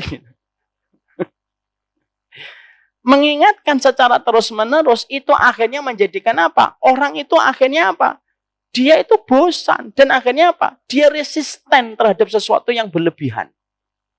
Makanya dalam Islam, kenapa ngaji itu tidak boleh terlalu sering, Ibu? Saya sudah sampaikan terus berulang-ulang ini. Ibu tuh kalau ngaji sehari tuh gak usah 3 kali, 4 kali, Ibu. Malah bosan nanti. Sehari Ustaz saya ngaji di sini Baitur Rahman, nanti di Baitul Jihad, nanti di Ramadan Ustaz. Pokoknya karir saya ngaji itu luar biasa. Sehari sampai 4 kali. Bosen Bu. Akhirnya 1 bulan ya sudah lele dia. Ngaji Mbak. Sudah tamat semua Ustaz. Makanya Imam Nawawi mengenali sebuah kaidah di dalam kitabnya Riyadhus Shalihin. Al-iktisadu fit ta'ah. Sederhana ketika mengingatkan itu sederhana. Makanya kajian ilmu kayak gini itu sebenarnya tidak sehat ini. Dari setengah 10 sampai jam 11. Udah terlalu lama ini sebenarnya. Cuma materinya baru nomor 3. Ini sebenarnya sudah terlalu lama. Kenapa? Menciptakan kebosanan, penat. Akhirnya orang pingin ke kamar mandi. Padahal di kamar mandi nggak ngapa-ngapain gitu. Maka sama. Kata para ulama, selain kita tidak boleh mengingatkan, harus memperhatikan kondisinya, bagaimana tidurnya, bagaimana makannya. Jangan pernah mengingatkan di depan sang anak-anak.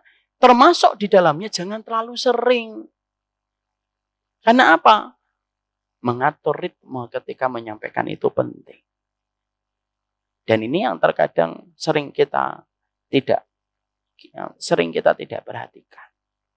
Makanya akhirnya yang ketiga ini menjadi sebuah masalah yang kita harus perhatikan. Terutama ya Bu ya, jangan pernah nyela. Apapun ketika sang suami lagi ngomong sama anak, itu sama sekali tidak bagus.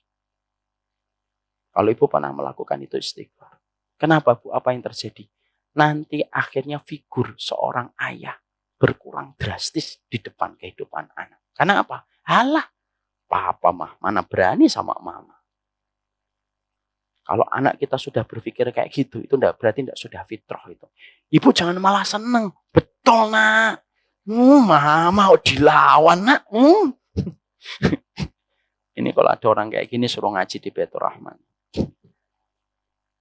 Paham? Poin nomor 3 ini? Paham. Ya. Makanya akhirnya itu menjadi salah satu perkara yang cukup sangat fundamental pada kehidupan ketika mengingatkan seorang suami. Yang keempat Ibu, ini yang terakhir ya, nggak bisa kita bahas semuanya. Yang keempat, pilihlah nada-nada dan intonasi-intonasi yang rendah. Karena mengingatkan seorang suami, kalau Ibu pakai intonasi tinggi, nggak nyampe Bu, demi Allah nggak nyampe. Pemilik dominasi suara tinggi, suara alto, itu laki-laki. Makanya ketika ada laki-laki mendapatkan seorang wanita yang dia nikahi karena dia ingin mendapatkan kelembutan, tidak ada laki-laki itu yang menikahi perempuan itu. Kenapa kamu nikahin dia? Suaranya kayak laki-laki. Tidak ada. Maka sesungguhnya perempuan itu pemilik suara kelembutan. Makanya Allah terangkan itu di dalam salah satu ayatnya kan. Allah itu menyampaikan di dalam salah satu ayatnya itu surat Al-Ahzab 32. Ini merupakan ayat secara umum pelajaran pada surat Al-Ahzab 32 itu mengingatkan bahwasanya ibu-ibu dan kalangan wanita tidak boleh terlalu lembut kalau ngomong kepada laki-laki yang bukan mahramnya. Suaranya biasa saja. Tapi ayat ini juga memberikan kepada kita sebuah pelajaran. Apa pelajarannya? Sifat basicnya perempuan yang baik itu ngomongnya lembut di dalam rumah, bukan di luar rumah. Maka akhirnya dari surat Al-Ahzab 32, inilah yang menjadikan para ulama itu menerangkan kepada kita. Apa yang diterangkan? Perempuan itu ketika mengingatkan suaminya, Mereka itu harus memakai fitrah yang Allah berikan kepadanya dan perhiasan yang Allah anugerahkan kepadanya. Apa fitrah yang Allah berikan kepada perempuan? Apa anugerah yang Allah berikan kepada perempuan? Suara yang lembut dan intonasi-intonasi yang rendah. Ibu, saya membaca sebuah penelitian di Amerika, sudah diterjemahkan dalam bahasa Indonesia, dalam jurnalnya. Ternyata masalah di Amerika, banyaknya percekcokan dalam rumah tangga itu ternyata disebabkan karena intonasi dan nada. Karena nadanya sudah naik, responnya naik juga. Sehingga akhirnya salah satu di antara seni keterampilan tingkat tinggi ketika seorang wanita menyampaikan sesuatu kepada sang suami, Masya Allah ya, sebelum jurnal Amerika ini dibuat, para ulama itu sudah mengatakan dalam surat Al-Ahzab 32, perempuan itu kalau menggunakan suara intonasi rendah itu pasti lebih nyampe kepada sang suami daripada kita memaksa keluar dari fitrah keindahan kita, pakai suara tinggi itu fitrahnya laki-laki, Bu. Makanya kenapa laki-laki ketika mendapatkan suara yang tinggi, responnya itu kayak laki-laki kepada laki-laki. Kenapa? Karena dia merespon suara tinggi. Dan kita harus paham, Bu, bukan petir yang menumbuhkan tanaman, tapi tetesan air hujan yang tenang yang menumbuhkan tanaman. Kalau ibu kayak petir jedar-jedar, tidak tumbuh itu dalam rumah. Dan kita ini kalau sudah ngingetin perempuan, kalau sudah ngomong keras gitu, akhirnya apa? Setiap laki-laki ketika mendapati seorang wanita sudah keluar dari koridornya, itu yang tidak akan pernah bisa menumbuhkan hati. Maaf ya Ibu. Makanya kenapa kalau kita bertengkar, kenapa kok manusia itu kalau bertengkar suaranya kok keras, Bu? Karena hatinya lagi jauh. Ya atau tidak? Ada nggak orang yang bertengkar?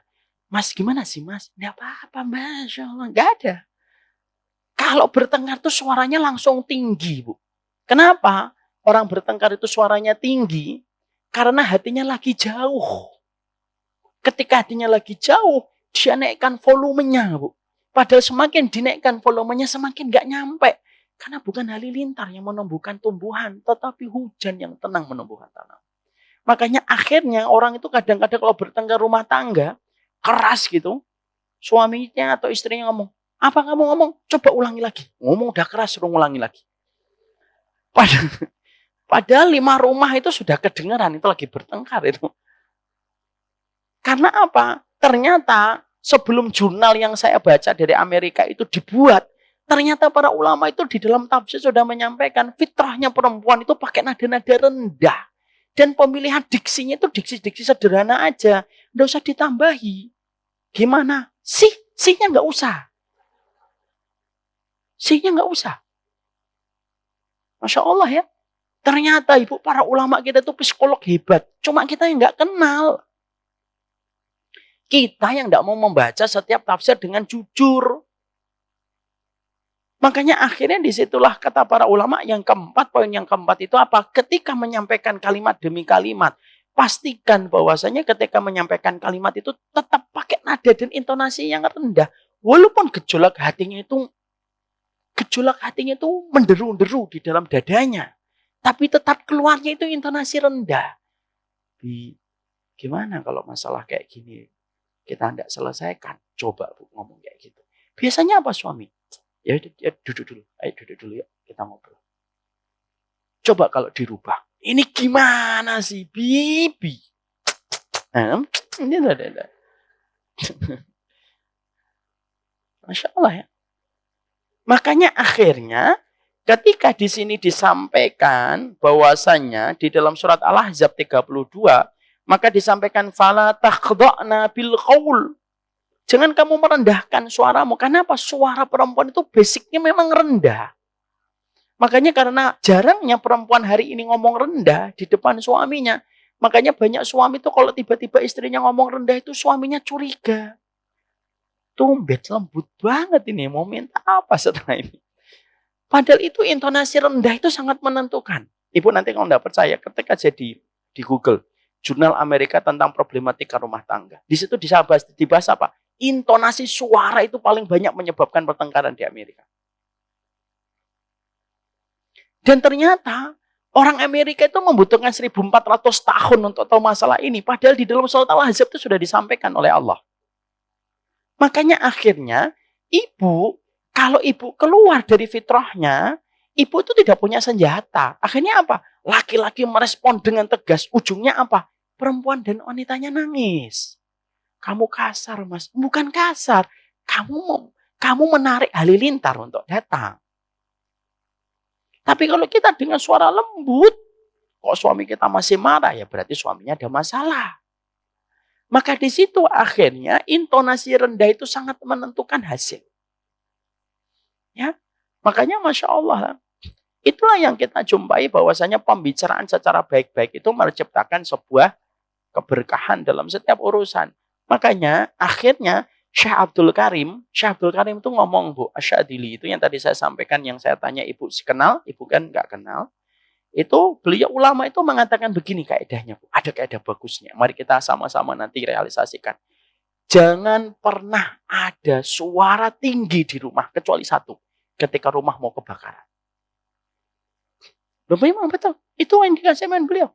Saya ketika membaca tuh Masya Allah gitu. Saya tuh kalau semakin baca kitab tuh semakin jatuh cinta sama ulama. Kenapa? Ulama itu paham fikih, paham psikologi, paham kejiwaan. Loh, sampai ketika kita ngamalin itu, kalau betul-betul kita kerjakan, nyaman. Jangan ada suara tinggi kecuali satu. Kebakaran. Sudah, selain kebakaran tidak boleh ada suara tinggi.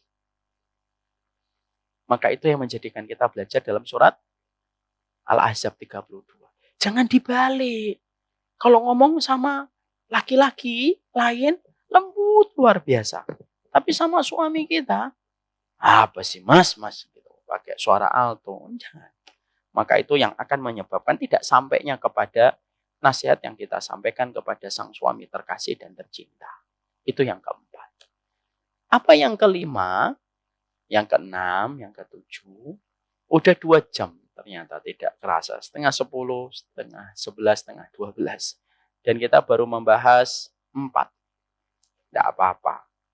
Memang materi itu yang penting bukan banyaknya, tetapi adalah berkahnya. Biasanya kalau kita mempelajari materi langsung banyak, biasanya hilangnya juga langsung banyak. Ya, tapi yang parah itu kalau materinya sedikit dipelajari, hilangnya banyak. Nah itu yang bahaya. Setidaknya ada 4 perkara yang kita kaji sesuai dengan arahan para ulama salafus salih. Apa saja, Bu? Tadi yang pertama, 1, ketika mengingatkan itu memastikan bahwasanya hidayah itu selalu menjadi miliknya Allah semata. Yang kedua, mendoakan. Karena mendoakan itu merupakan hak dan kewajiban kita sebagai seorang pasangan. Yang ketiga, memastikan bahwasanya dalam kondisi tenang, sudah makan, sudah tidur, dan jangan pernah mengingatkan suami di depan seorang anak. Dan jangan terlalu sering ketika menyampaikan sebuah nasihat. Terus-terusan nasihat itu lama-lama akhirnya suami kita tidak mendapatkan ketenangan. Makanya setiap dia pulang ke rumah itu yang tergambar, wah, halilintar, menyambar-nyambar. Dan yang keempat, Masya Allah, yang keempat adalah ketika kita menyampaikan nasihat kepada sang suami, pastikan bahwasanya jangan pakai suara-suara tinggi, tetapi pakailah suara-suara rendah. Mari Ibu kerjakan semata-mata karena Ibu ingat Allah Subhanahu wa Ta'ala, karena berbuat baik kepada suami. Kalau hanya menunggu kebaikan suami, Ibu pasti kecewa. Tapi kalau Ibu berbuat baik kepada suami semata-mata karena Ibu tahu bahwasanya Allah yang memerintahkan Ibu, maka itulah yang akan memberikan ketenangan. Saya yakin insya Allah semoga Ibu adalah wanita yang mudah mendapatkan rezeki, mendapatkan keridhaan dari suaminya. Simple, Ibu. Saya ingatkan Ibu. Ibu ngaji panjang kemana-mana, sering kemana-mana. Tapi ketika Ibu meninggal dunia, sang suami kita belum ridho. Seakan-akan ngaji kita itu kayak menguap. Tapi ketika Ibu ngaji, lalu Ibu meninggal dunia, lalu sang suami berkata, saya ridho dia jadi istri saya. 8 pintu surga mengukir nama Ibu indah dan menunggu Ibu untuk datang melewatinya. Mari kita tahu betul bahwasanya goals kita seorang wanita itu bukan macam-macam. Goalsnya seorang wanita adalah mendapatkan keridhaan dari suami. Selama suaminya tidak berzina, selama suaminya tidak minum khamar, tidak minum alkohol, tidak berdusta beratus-ratus kali, Selama dia masih berada dalam koridor yang baik, walaupun terkadang dia masih melakukan kesalahan, maka bersabarlah.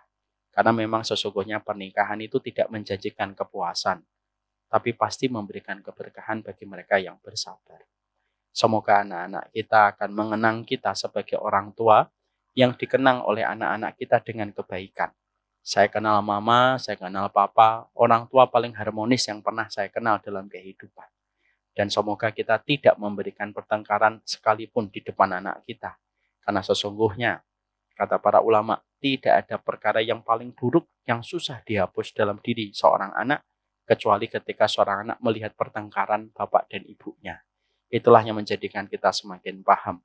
Mendoakan suami dan istri kita jauh lebih prioritas dan lebih didahulukan daripada mendoakan anak. Anak akan menemukan jati dirinya, anak akan menemukan alur takdirnya masing-masing, dan kita pun akan menemukan alur takdirnya kita bersama dengan pasangan kita. Dan itulah yang menjadikan kita harus mengerti. Semoga anak-anak kita terjaga dari segala macam fitnah kehidupan ini di dunia dan di akhirat, insya Allah.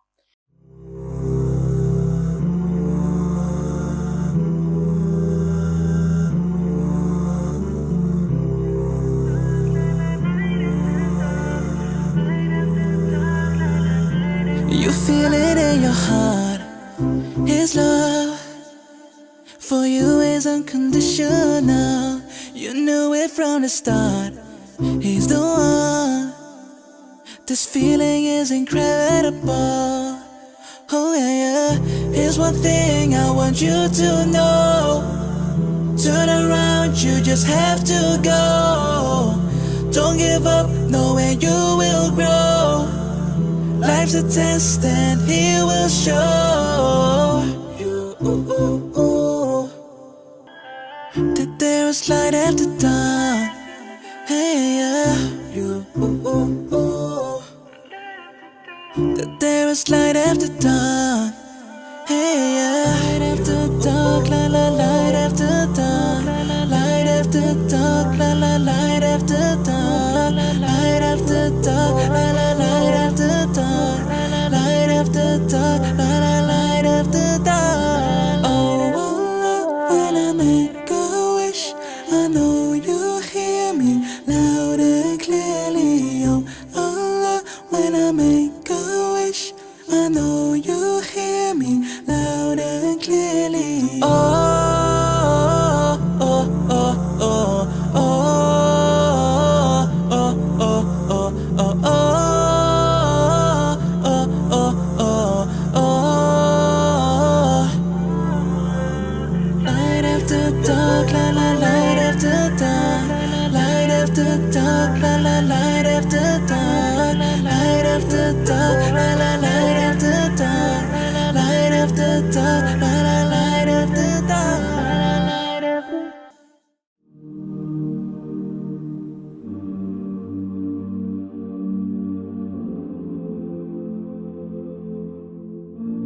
I've been holding for so long, scared I might slip away. Sometimes I just feel so lost, but I know that I'll find my way.